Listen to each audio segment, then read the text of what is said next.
Shabbat Shalom, Nicole. Shabbat Shalom, Lakah. Toda Yah for allowing us to see another Shabbat day. Prayfully we'll see many, many more. Psalm for the day, young man. Tehillim, Zadeh Beit Wal, Hallelujah. Hallelujah. It is a good thing to give thanks unto Yahweh, and to sing praises unto thy name, O Most High, to show forth thy loving kindness in the morning, thy faithfulness every night, upon an instrument of 10 strings, and upon the psalter, upon the harp with a solemn sound. For thou, Yahweh, hast made me glad through thy work. I will triumph in the works of thy hands. O Most High, how great are thy works, and thy thoughts are very deep. A brutish man knoweth not, neither doth a fool understand this. When the wicked spring as the grass, and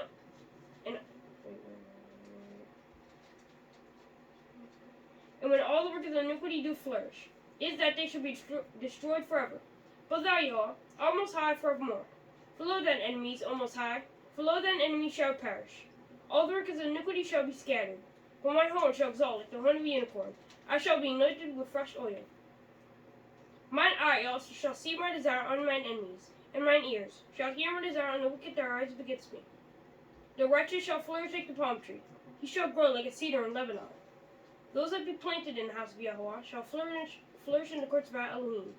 They shall still bring forth fruit in old age. They shall be fat and flourishing, to show that Yahweh is upright. He is my rock, and there is no righteousness in him. Hallelujah. Hallelujah. Today's portion is a portion that we're going to read through very quickly because it pretty much explains the construction and the things that go inside the Ohel Moed, right? Which we don't have, as we know, at this time. But I have a question. I know we don't spend, because I think it's much more important to understand what is required of us than to spend a lot of time in the prophecies, right? Now, people in Israel, they fight all the time about prophecy. And the main fight in prophecy is if there is a Messiah that you can find in the New Testament, can you find that same Messiah in what we consider the Tanakh, right? Because if the Most High did not tell us about that, then it's kind of hard to read from another book that tells you about a so-called Messiah. Now, Messiah in Hebrew is Mashiach. Mashiach just means anointed. We've had many anointed people in Israel, you know, so that's nothing new. That's not a new situation. But we Israelites spend a lot of time fighting over that when the focus should be on what is required of us. Because Yah is not going to make a difference between those that can remember all of the verses in the prophecies, but they're not keeping the Torah. You understand what I'm saying? Because it's like being counterproductive. I know a lot of people that can remember where this verse is, where this verse is, where this verse is, how this verse coincides with this verse in the prophecy, you know? And that's all well and good. But if you're not keeping the Torah, it means nothing. It's useless because the Most High never told us that that's what we should be doing. What he told us is, you follow my commandments, statutes, ordinances, and judgments, right? And you do them. That's what we're supposed to do. That's why I don't spend too much time on that stuff. But when Bnei Israel was brought out of Mitzrayim, right? The Most High made a covenant with Bnei Israel, right? In the wilderness. And Bnei Israel agreed to that covenant. Yes? Yes. And a covenant is what? A contract, per se, right? Yeah. A contract. The Most High said, I give you ordinances, judgments, commands, and you follow them. And Bnei Israel said, Amen, right? Yes. Which means I will, right? Yes. We will do, right? Now we all know, hindsight being 2020, they did not do that, which is a reason why we're here now. Yes? Yes. And why we've had subsequent captivities from that point to now.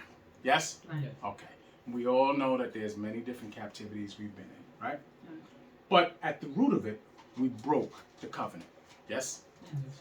And when you break the covenant, you're punished, right? Yes. Now, after this captivity, Most High will make a new covenant with us, right? You can find that in the book of Yirmiyahu. Okay? We're going to read it. Go to Yirmiyahu 31. Okay? Just so, because we have, remember, this is a quick portion. We're just pretty much going to read through this. But in Yirmiyahu 31, right? Go down to the 31st verse. What verse? 31. 31. Okay? You got it? Mhm. Whenever you're ready, you can read it. Hallelujah. Hallelujah. Behold, the days come, saith Yah, that I will make a new covenant with the house of Israel and with the house of Yehuda. Stop. Now, another thing, another source of argument. There's two main sources of arguments, right? The one is the existence of a Messiah that they talk about in the New Testament, which does not appear in the Tanakh, right? Even though they try to fit him in there wherever they can. Does not literally appear in the Tanakh, right? But the second most argued about thing, can anybody guess what that is? The second most argued thing?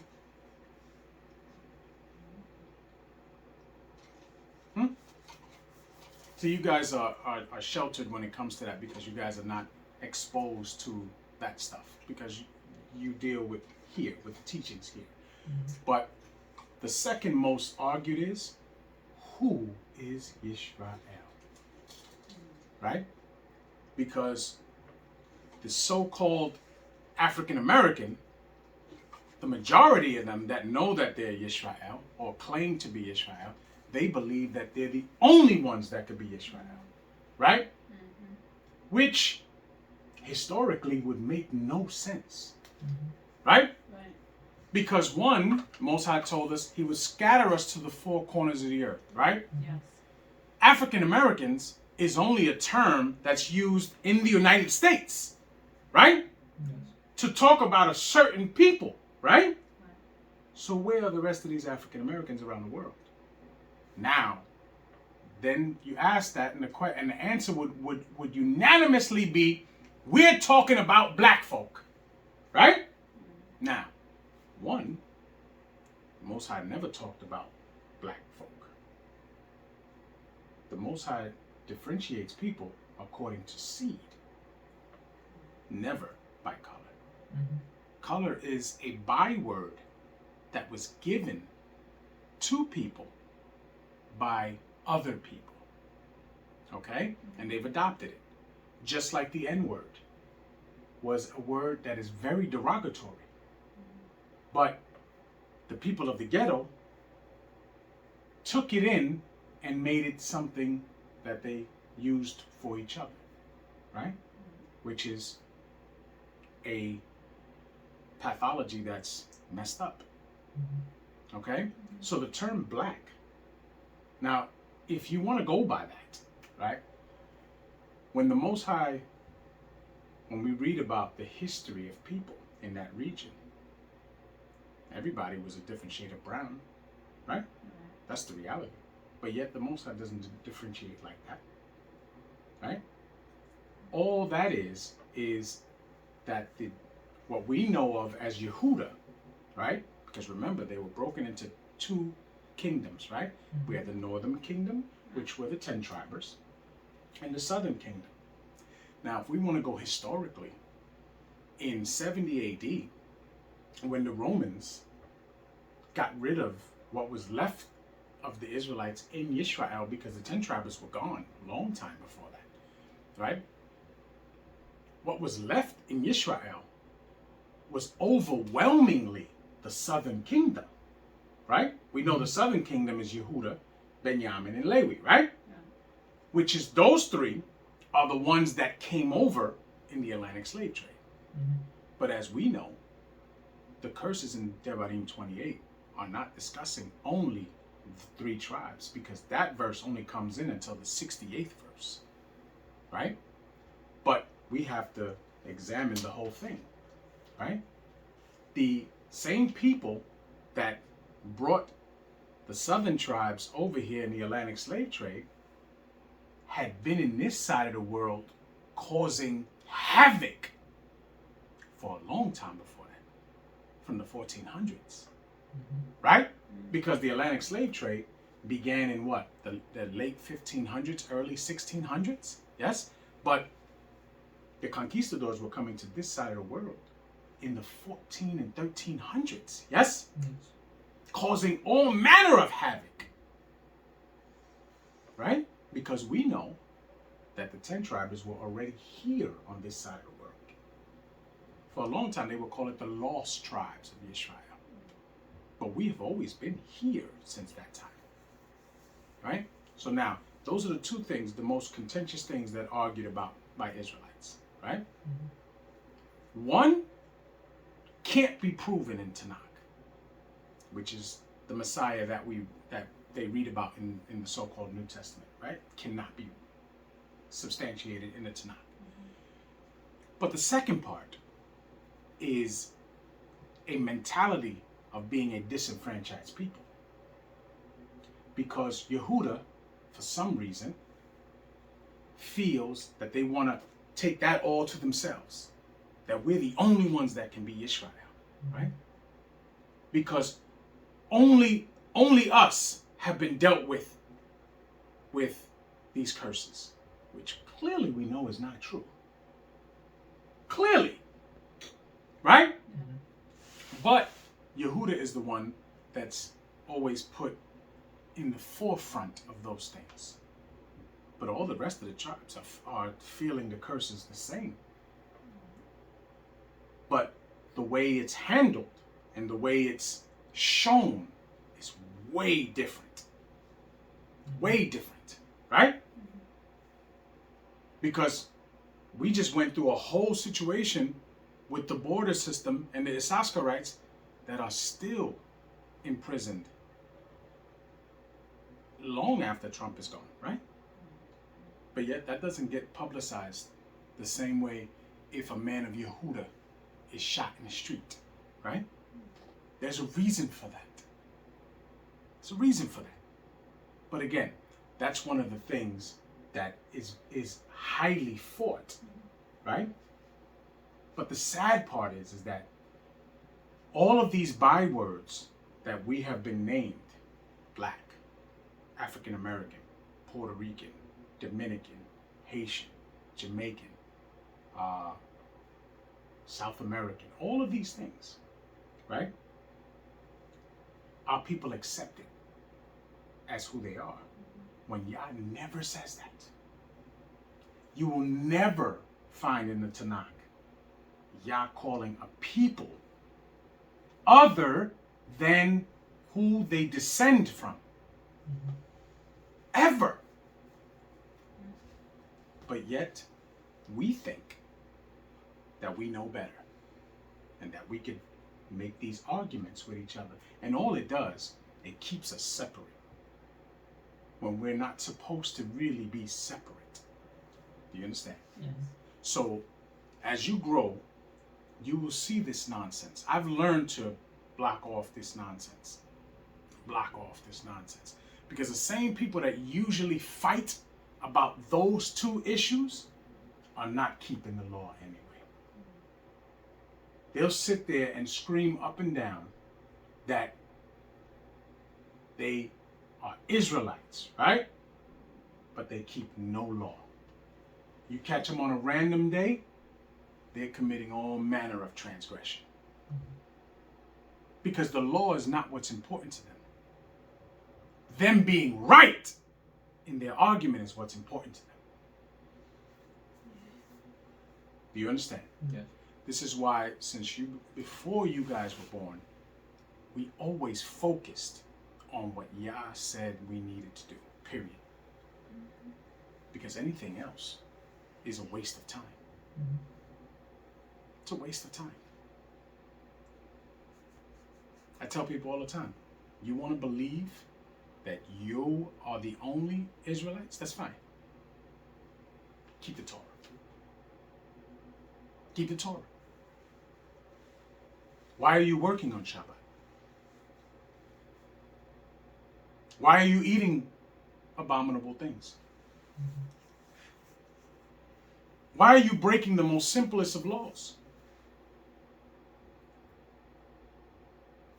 You wanna believe in a Messiah? Fine. Keep the Torah then. You're not gonna be able to do it if you believe in a Messiah, but do what it says to do in the Torah. Most people don't want to do that. They'll sit there and they'll play this game, and I know more scripture than you, and I can quote this, and I can do this, and I can match this up with this, and I can. It's fine. Yah never told us that the ones that know the prophecies better are the ones that's going to make it.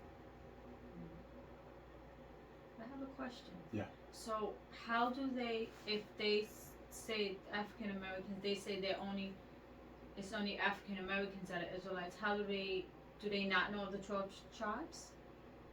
No, they think that all the tribes are African Americans. Oh. That's what they okay. believe. Oh, okay. Because they think that like the only black folk was in slavery. Right. Is it like that? Right. Which is nonsense. Mm-hmm. Which is nonsense, because if you're going to take that premise, right, you have to take into account all of the historical, okay? Because you have to look at what was there, and at the time, the Southern Kingdom was the only one left there, right? And the Southern Kingdom is what we know of as Yehuda, right, and all that. Now, if you want to go contemporary time, and you say only African Americans, right? Now, that's a specific category, African American. That means that your lineage for the past 3-4 generations, you can trace to the continental United States, right? We understand that. The continental United States is what you would classify yourself as which is an oxymoron. African American, which is an oxymoron. Makes no sense, right? Now, if that's the case, if 4 generations you can count from the United States and you consider yourself an African American, right? Then what about the people that come from Jamaica? What are they? But they'll say, oh, they're African American too. No, that doesn't work. That you cannot put them under that same umbrella, right? What about the Haitians? That never had anybody live here. What do you call them? Oh, they're African American too. Why? Because they're black. Now, that's the bigger issue. That's the bigger issue. Oh, really? Because they're black. That's your argument. Now, show me where the Most High ever called you, B'nai Yisrael, black. Show me. And they go to one scripture where Shlomo calls himself comely and black. But that's him. That describes him. And he was describing his mother. Right? But that's what they use. Now, doesn't describe anything else. Right? It's funny because secular history, which we don't always go with, but I think it's in either the book of Yashir or the book of Enoch, one of the two. But like I said, the book of Yashir is described in the Tanakh, right?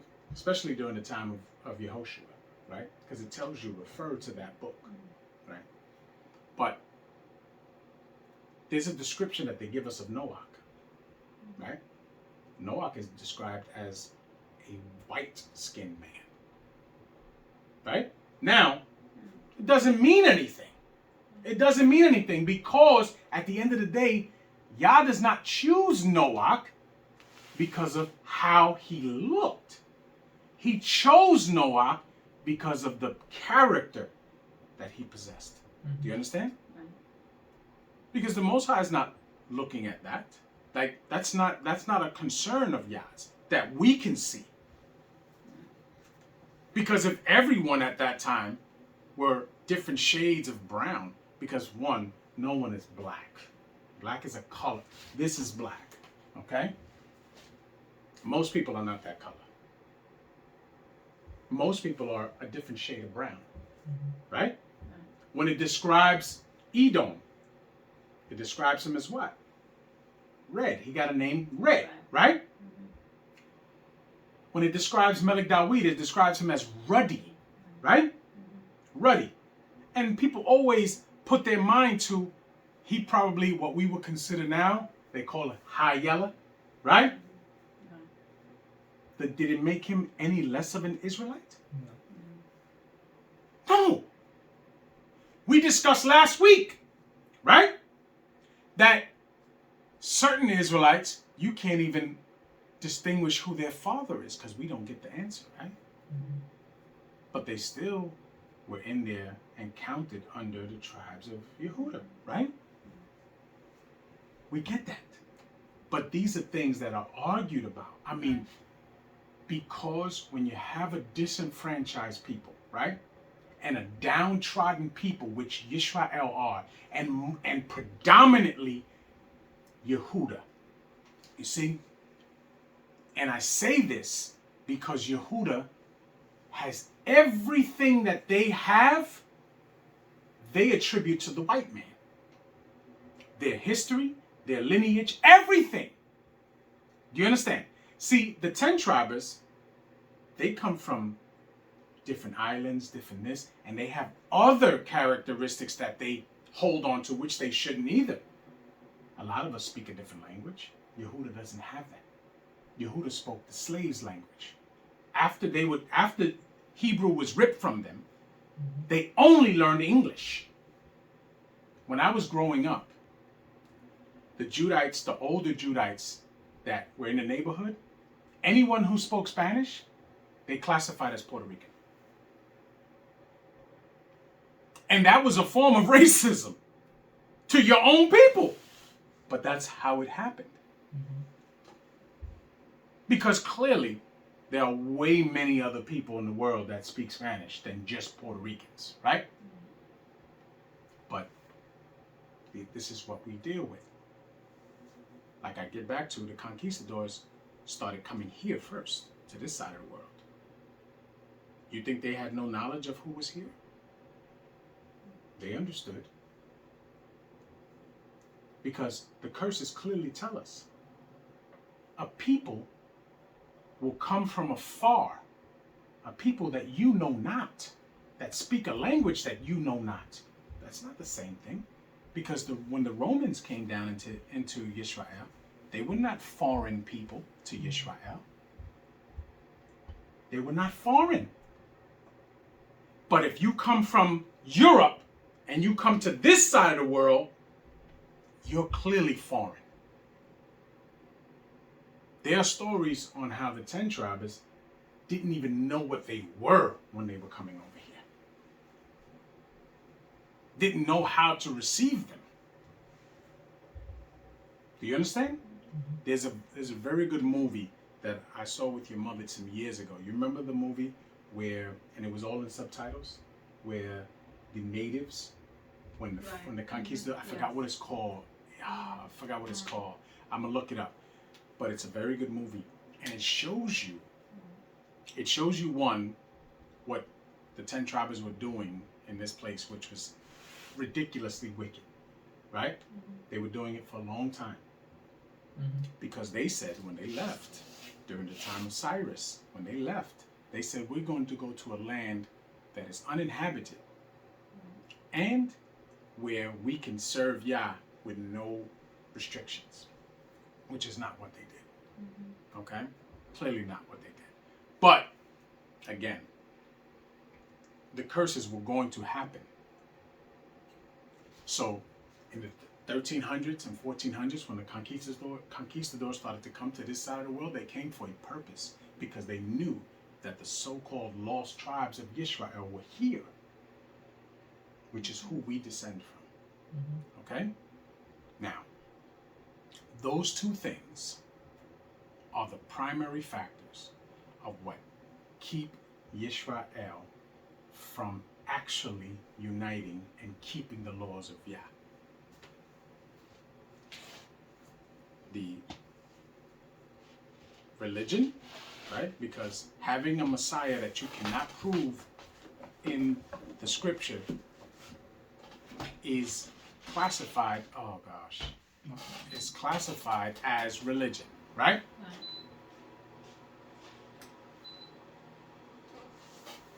And colorism is the other one. You understand? Mhm. Yes? Yes. So now, and these are the things. What happened? I was gonna say, because if you ask even the people that work with me, they say, you ask what are you? They say Haitian. Mm-hmm. Say Jamaican. They Yeah. don't say I'm African American. Of course None not. of them say that.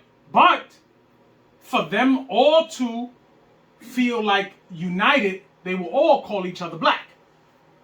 Right. They will. That They will all call each other black, Right. which is asinine. Which is asinine. But the 10 tribes do it too.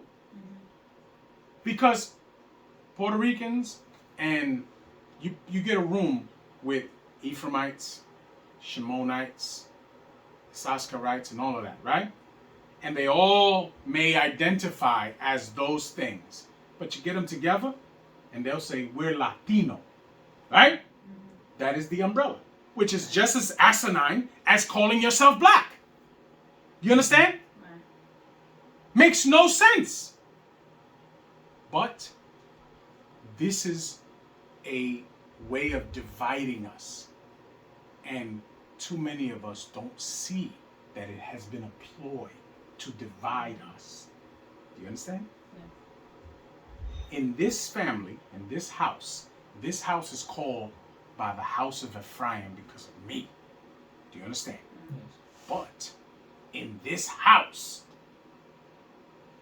you have a Judite mother, right? Judite wife. And the children were all born through Judite women. But you're all Ephraim because you're from me. Do you understand? Which the prophecy tells us that Ephraim and Yehuda will come back together. Because that's the fight. Ephraim is the head tribe of the 10 tribers, yes? Right. And Yehuda is the head tribe of the 3 of the southern kingdom. And they always have been at odds. But it's not going to be that way forever. Continue reading that. Not according to the covenant that I made with their fathers in the day that I took them by the hand to bring them out of the land of Mitzrayim, which my covenant they break, although I was an husband unto them. Right. Yeah. Stop. Okay, so now the covenant that Yah made with our forefathers in the wilderness, right? That covenant we broke. Yes? Yes. So this is discussing the covenant that's going to be done after the terrible day of Yah. Yes? Yes. When we get out of here. Yes? Yes. Tamshi. But this shall be the covenant that I will make with the house of Israel. After those days, saith Yah. Now, you notice how when Yah first discussed the old covenant, right? He said the house of Yaakov, right? Or the house of Yisrael, and the house of Yehuda, right? Because at this, that's discussing now. It's separate. It's not going to be that way from now on. We're going to be called the house of Yisrael because we're going to all be together. If you notice, it says it there, the house of Yisrael.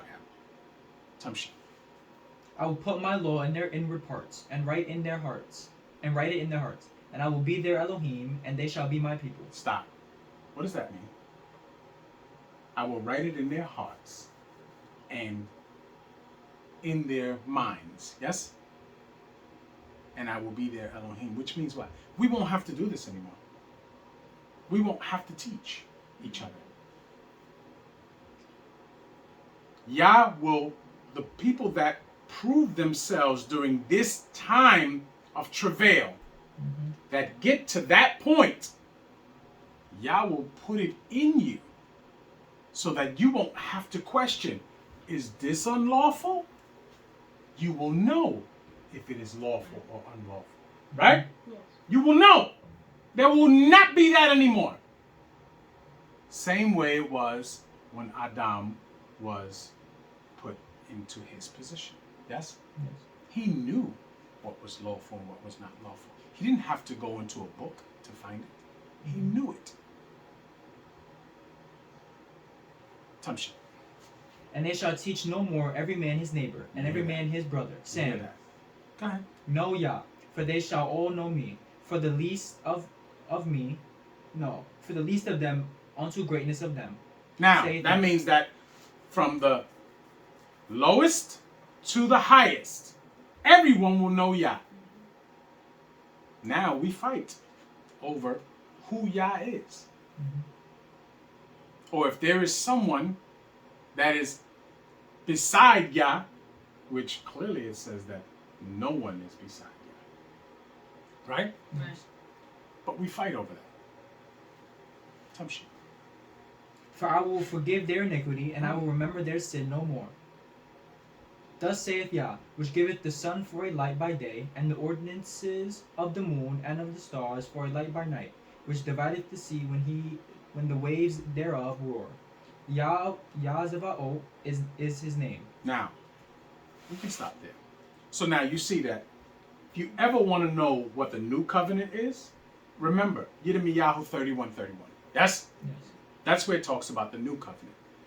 So if that's the new covenant, which has not come yet, what covenant are we under? The old one, the one that we broke, right? Right. So we are required to do what the old covenant has told us to do, right?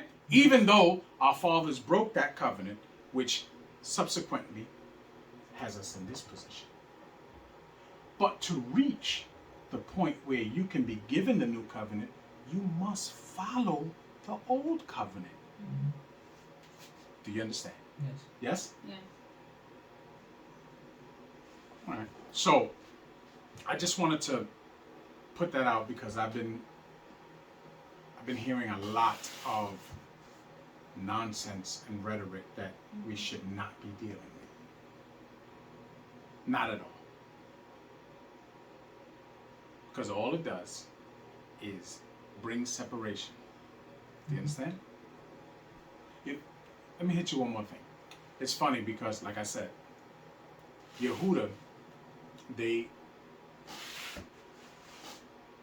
take that programming that the wicked one does, right? And we all heard of the civil rights movement, right? Yeah? Let Yehuda tell the story. The civil rights movement was only so-called African Americans, which is not true. It's not true at all. The 10 tribes were there too. But they don't, because in their mind, they lost so much that whatever they can take and make it themselves, they want it for themselves. When that's not the mentality that you're supposed to have. The 10 tribes usually have no problem giving Yehuda credit when it is deserved. You see what was the new one? The Black Lives Matter movement? Clearly, it wasn't just Yehuda there. Right? Clearly, it was not just Yehuda there. But yet, that's the story, that's the narrative that they want to say. Listen, it's fine. The king line and all of that, yeah, we get it.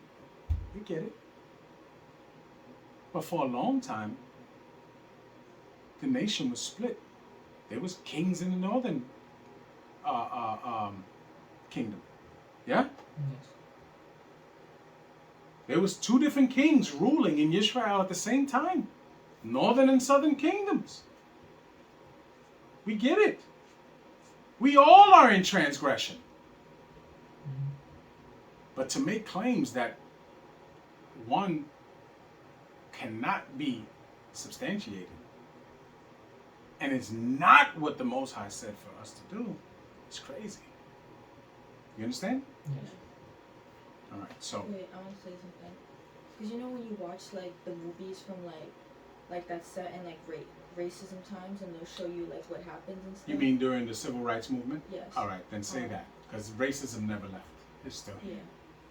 Like when they show you like in the movie, it'll say like a sign like in schools like white, like Mhm. black. Whites but, only. But like there was more people than just like white and Of black. course. So I don't.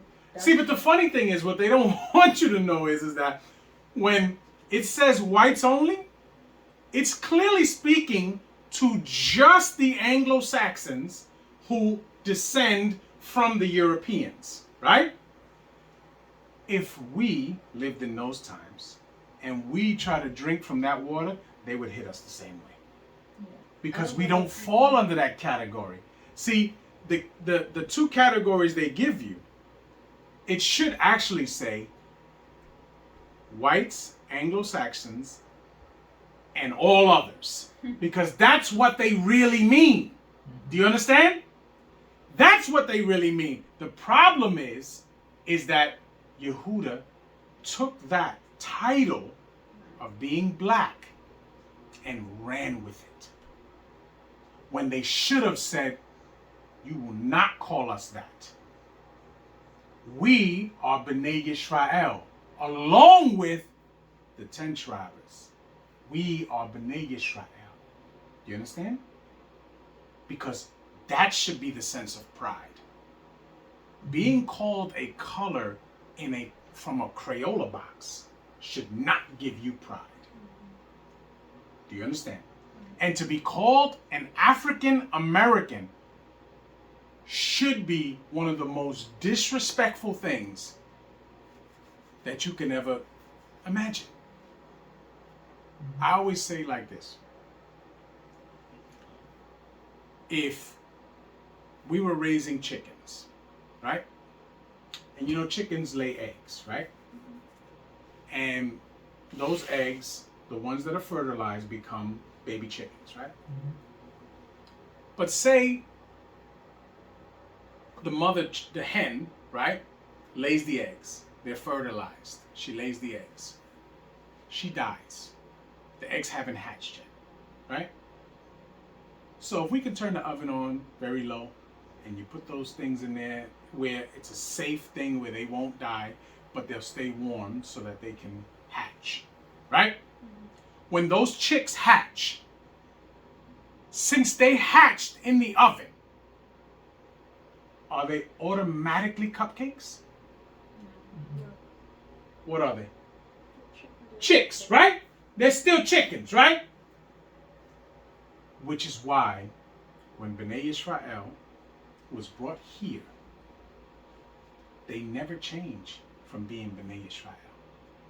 When the conquistadors came over here and killed and pillaged and enslaved the 10 tribes that were here, they never changed from being B'nai Yisrael, but they were given new names. You understand? But it doesn't change who they are. This landmass doesn't change who you are. Yisrael was not called Yisrael because they were born in the land of Yisrael. Right? They were called B'nai Yisrael because they were the sons of a man who was named Yisrael. Yes? Just like Yitzchak was Yitzchak ben Abraham. Yes? And Abraham was Abraham ben Terach. Yes? Yeah. We understand? Yes. And Noah was Noah ben Lamech. Yes? We understand? Shem was Shem ben Noach. Right? None of those men were Abraham ben Black. No? Okay. None of them were named